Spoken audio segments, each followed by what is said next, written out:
15 বছরের নাবালক ছেলে ফাঁসি দিয়ে আত্মহত্যা করেছে, সে কি স্থায়ীভাবে জাহান্নামী না কোনোদিন জান্নাতে যাবে? দেখুন, আত্মহত্যাকারী ব্যক্তির ব্যাপারে নবী সাল্লাল্লাহু আলাইহি ওয়াসাল্লাম একটা হাদিসের দ্বারা আমরা জানি, তিনি বলেছেন চিরস্থায়ী জাহান্নামী হবে আত্মহত্যাকারী ব্যক্তির, একটা হাদিস আছে।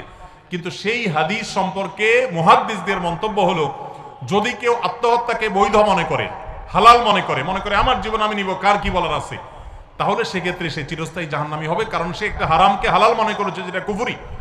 কিন্তু সাধারণ অবস্থাতে আত্মহত্যাকারী কবিরা গুনাহে লিপ্ত এবং সে জাহান্নামে যাবে, এটা নিশ্চিত, যদি আল্লাহ তাকে মাফ না করেন।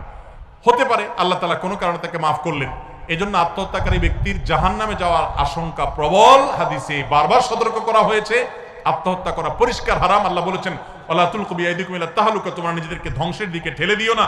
এজন্য নিজেদেরকে আমরা কোন অবস্থাতে ধ্বংসের দিকে ঠেলে দিব না, আত্মহত্যা করতে যাব না। ভাইরা আমার, আমাদের দেশে আত্মহত্যার প্রবণতা ভয়ঙ্কর